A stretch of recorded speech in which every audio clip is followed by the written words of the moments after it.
நம்ம இன்னைக்கு இந்த வீடியோவில் எந்த விஷயத்தை பற்றி பேச போகிறோம், யாரை பற்றி பேச போகிறோம் அப்படின்னு சொல்லி கேட்டோம் அப்படின்னா, அமெரிக்க அதிபராக டொனால்ட் ட்ரம்ப் 2வது டைமாக வந்துட்டு பதவியேற்றிருக்கக்கூடிய விஷயம் அப்படின்றது சர்வதேச அரசியலில் கவனத்தை ஈர்த்திருக்கு அப்படின்னே சொல்லலாம். ஸோ ஒரு பக்கத்தில் வந்துட்டு கவனம் அப்படின்றத ஈர்த்திருந்தாலும் இன்னொரு பக்கத்தில் வந்துட்டு பார்த்தோம் அப்படின்னா டொனால்ட் ட்ரம்ப் அறிவிச்சிருக்கக்கூடிய விஷயங்கள் அப்படின்றது ஒரு பக்கத்தில் பரபரப்பை ஏற்படுத்தியிருக்கு அப்படின்னு தான் சொல்லலாம். ஸோ அப்படி ட்ரம்ப் என்னென்ன மாதிரியான விஷயங்கள் அப்படின்றத அனௌன்ஸ் பண்ணியிருக்காரு, அதுக்கு வந்துட்டு பொதுமக்கள் இருக்காங்க இல்லையா, பொதுமக்கள் ப்ளஸ் அரசியல் தலைவர்கள் கிட்ட என்னென்ன மாதிரியான ரியாக்ஷன்ஸ் அப்படின்றது ஏற்பட்டிருக்கு அப்படின்ற மாதிரி பல இன்ட்ரெஸ்டிங்கான விஷயங்களை தான் இந்த வீடியோக்குள்ள பேச போறோம்.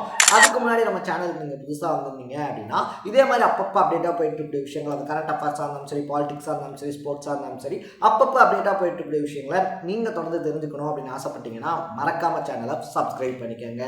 ஃபர்ஸ்ட் ஆஃப் ஆல் ட்ரம்ப் அப்படின்னு சொல்லி சொன்னோம் அப்படின்னாலே அவரை சர்ச்சை நாயகன் அப்படின்னே சொல்லிடலாம் அப்படின்னு தான் சொல்லணும். ஏன்னா அந்த அளவுக்கு அவர் பேசக்கூடிய விஷயங்களா இருந்தாலும் சரி, பண்ணக்கூடிய செயல்களா இருந்தாலும் சரி, சர்ச்சையா மாறுறது அப்படின்றது இயல்பான ஒரு விஷயமா இருந்துகிட்டு இருக்கு அப்படின்னே சொல்லலாம். ஸோ அப்படிப்பட்ட ட்ரம்ப் பார்த்தோம் அப்படின்னா 47வது அதிபராக அமெரிக்காவில் தேர்ந்தெடுக்கப்பட்டிருக்காரு.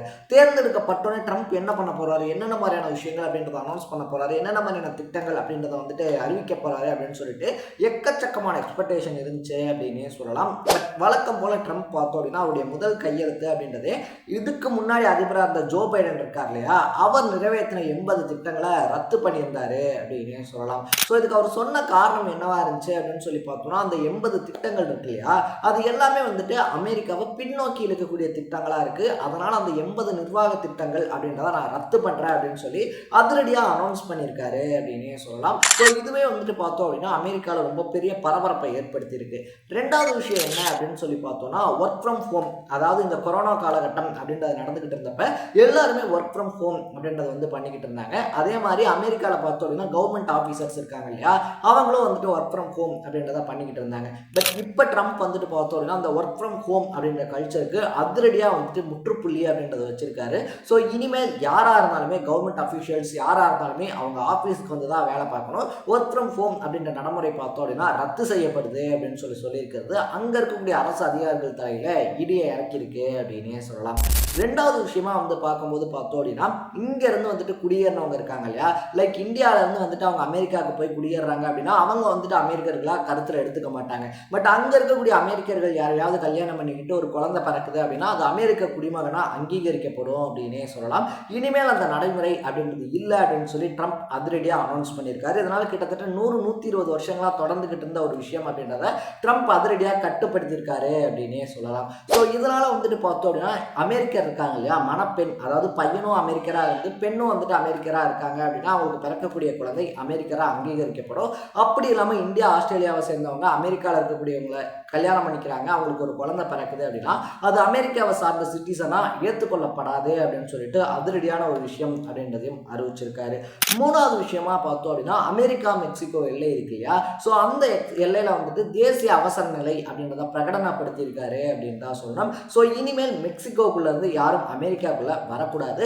அது மட்டும் இல்லாமல் இதுக்கு முன்னாடி வந்தவங்க இருக்காங்க இல்லையா, கடந்த ஒரு 5-10 வருஷங்கள்ல வந்தவங்க, அவங்க எல்லாத்தையுமே மறுபடியும் திருப்பி மெக்சிகோக்கே நாடு கடத்துற திட்டம் அப்படின்றதையும் அறிவிச்சு ஒரு பரபரப்பை கிளப்பியிருக்காரு. ஸோ மெக்சிகோவிலேயே இருங்க அப்படின்னு சொல்லி சொன்னதோட மட்டும் இல்லாமல் அந்த மெக்சிகோ எல்லையில வந்துட்டு பார்த்தோம் அப்படின்னா அதிகப்படியான ராணுவ அதிகாரிகள் குவிக்கப்படுவாங்க அப்படின்னு சொல்லியிருக்காங்க.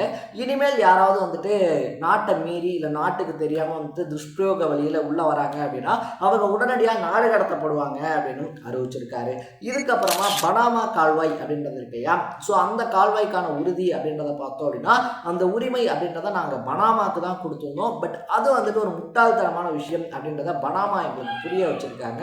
லைக் சீனா வந்துட்டு பார்த்தோம் அப்படின்னா நாங்கள் பனாமாக்கு கொடுத்த உரிமை அப்படின்றத சீனா தான் வந்துட்டு யூஸ் பண்ணிக்கிட்டு இருக்காங்க. அந்த பனாமா கால்வாய் இருக்கு இல்லையா, அதை வந்துட்டு பார்த்தோம் அப்படின்னா சீனா தான் மறைமுகமாக வந்துட்டு ஆதிக்கம் அப்படின்றத செலுத்திக்கிட்டு இருக்காங்க. நாங்கள் கொடுத்தது என்னமோ பனாமாக்காக தான். ஸோ இனிமேல் அந்த கால்வாய் அப்படின்றது இருக்கு இல்லையா, அதை சீனா நிர்வகிக்க முடியாது, நாங்கள் கொடுத்த உரிமை அப்படின்றத நாங்களே திருப்பி வாங்கிக்குவோம் அப்படின்னு வந்து சொல்லியிருக்காரு. அதை பொறுத்த வரைக்குமே பார்த்தோம் அப்படின்னா இனிமேல் பனாமா இருக்கு இல்லையா, அதை வந்துட்டு சீனா நிர்வகிக்க முடியாது, நாங்கள் கொடுத்த அந்த உரிமைன்றதை நாங்கள் திருப்பி வாங்குறதுனால அந்த பனாமா கால்வாயில் இனிமேல் நாங்கள் வைக்கிறதா சட்டம் அப்படின்னு அனௌன்ஸ் பண்ணியிருக்காரு. இது வந்துட்டு பார்த்தோம் அப்படின்னா அமெரிக்காவுக்கும் சீனாவுக்கும் இடையில ரொம்ப பெரிய மோதலை ஏற்படுத்தக்கூடிய ஒரு போக்கா மாறி இருக்கு அப்படின்னு தான் சொல்லணும். பனாமா பொறுத்த வரைக்குமே அவங்க வந்துட்டு நாங்கள் யாருக்குமே அந்த அங்கீகாரத்தை தரல அப்படின்னு சொல்லியிருந்தாலும் ட்ரம்ப் இப்படி அதிரடியாக அறிவிச்சிருக்கிறது பார்த்தோம் அப்படின்னா தேசிய நிலையில ஒரு எப்படி சொல்றது ஒரு பதட்டத்தை ஏற்படுத்தியிருக்கு அப்படின்னு தான் சொல்லணும். லாஸ்ட் பட் நாட் லீஸ்ட் அப்படின்ற மாதிரி பார்த்தோம் அப்படின்னா ஒரு ரொம்ப பெரிய முக்கியமான விஷயம் அப்படின்றதையும் ட்ரம்ப் அனௌன்ஸ் பண்ணியிருக்காரு அப்படின்னே சொல்லலாம். அமெரிக்காவை பொறுத்த வரைக்குமே இனி 2 பாலினங்கள் மட்டும்தான் அங்கீகரிக்கப்பட்டதா கருத்தில் எடுத்துக்கப்படும், ஆண் மற்றும் பெண் அப்படின்னு சொல்லிட்டு. ஸோ இந்த டிரான்ஸ்ஜெண்டர்ஸ் அப்படின்னு வந்துட்டு சொல்லுவாங்க இல்லையா, அவங்க வந்துட்டு பார்த்தோம் அப்படின்னா அமெரிக்காவுடைய பாலினத்தில் சார்ந்தவங்களா அங்கீகரிக்கப்பட மாட்டாங்க அப்படின்னு சொல்லியிருக்காங்க. அப்படி இருக்கக்கூடிய டிரான்ஸ்ஜெண்டர்ஸ்க்கு பார்த்தோம் அப்படின்னா அமெரிக்க ராணுவத்தில் இடம் கிடையாது அப்படின்னு அறிவிக்கப்பட்டிருக்கு.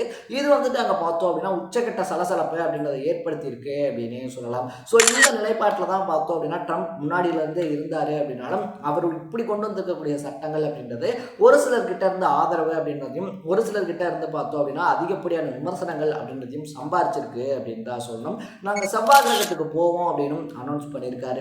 ஆல்ரெடியே வந்துட்டு பார்த்தோம் அப்படின்னா ட்ரம்ப்புக்கான அந்த எலெக்ஷன் நிதி அப்படின்றத எலான் மஸ்க் இருக்கார் இல்லையா, அவர் அள்ளி பல்லாயிரக்கணக்கான கோடி ரூபாய்கள் அப்படின்றத இறைச்சிருக்காரு. ஸோ எலான் மஸ்க் இருக்கார் இல்லையா, அவருக்கும் செவ்வாய்க்கு போகணும் அப்படின்றது தான் ரொம்ப பெரிய கனவு அப்படின்னே சொல்லலாம். ஸோ அவருடைய கனவை அமெரிக்கா நிறைவேற்றும் அப்படின்ற வகையில் பார்த்தோம் அப்படின்னா அமெரிக்கா நிச்சயமாக செவ்வாய்க்கு போகும் அப்படின்னு சொல்லியும் அனௌன்ஸ் பண்ணியிருக்கிறது பார்த்தோம் அப்படின்னா அந்த விண்வெளி துறை சார்ந்த திட்டங்கள் இருக்கு இல்லையா, அது வந்துட்டு எலான் மஸ்க் குத்தகைக்கு விடப்படும் அப்படின்னு சொல்லியும் ஒரு பேச்சு அடிபடுதுன்னே சொல்லலாம். ஏன்னா எலெக்ஷன் டைமில் பார்த்தோம் அப்படின்னா ஒரு சிலர் நமக்கு நிதி தராங்க அப்படின்னா அவங்க ஆட்சிக்கு வந்ததுக்கப்புறமா கண்டிப்பாக அவங்களுக்கு ஃபேவரான விஷயங்கள் அப்படின்றது 1-2 நடக்கும். ஸோ அதை மென்ஷன் பண்ணி தான் பார்த்தோம் அப்படின்னா எலான் மஸ்க் பணம் கொடுத்ததுனால தான் இந்த செவ்வாய் கிரக திட்டம் அப்படின்றதையே ட்ரம்ப் இருக்கார் இல்லையா அவர் அனௌன்ஸ் பண்ணியிருக்காரு அப்படின்னு சொல்லப்படுது. ஸோ ஒரு சேர பார்த்தோம் அப்படின்னா ஜோ பைடன் இருக்கார் இல்லையா, அவர் அமெரிக்காவினுடைய வெள்ளை மாளிகையிலிருந்து வெளியேறியும் ட்ரம்ப் பார்த்தோம் அப்படின்னா அவர் ஃபேமிலியோட வெள்ளை மாளிகைக்கு குடியேறியும் இருக்காங்க அப்படின்னு தான் சொன்னோம். 47வது அதிபராக பதவி ஏற்றுக்கிட்ட உடனே ட்ரம்ப் அடுத்தடுத்து அனௌன்ஸ் பண்ணியிருக்கக்கூடிய அறிவிப்புகள் அப்படின்றது உலக அரசியலில் உன்னிப்பாக பார்க்கப்படுது அப்படின்னே சொல்லலாம். ஸோ ட்ரம்ப் அறிவிச்சிருக்கக்கூடிய இந்த அறிவிப்புகள் இருக்கு இல்லையா, இந்த அறிவிப்பு நல்லா இருக்கு அப்படின்னு சொல்லி நீங்கள் எதை நினைக்கிறீங்க, இந்த ஆணி தேவையே இல்லாத ஆணின்னு சொல்லி நீங்கள் எந்த அறிவிப்பை நினைக்கிறீங்கன்றதை கமெண்ட்டில் போட்டு இதே மாதிரி அப்பப்போ அப்டேட்டாக போயிட்டு இருக்கிற விஷயங்கள் கரண்ட் அஃபேர்ஸாக இருந்தாலும் சரி, பாலிடிக்ஸாக இருந்தாலும் சரி, ஸ்போர்ட்ஸாக இருந்தாலும் சரி, அப்பப்போ அப்டேட்டாக போயிட்டு இருக்கிற விஷயங்களை தொடர்ந்து தெரிஞ்சுக்க மறக்காம சேனலை ஃபாலோ சப்ஸ்கிரைப் பண்ணிக்கங்க. நாளைக்கு இதே மாதிரி ஒரு இன்ட்ரெஸ்டிங்கான வீடியோட சந்திக்கலாம். Tata, bye by.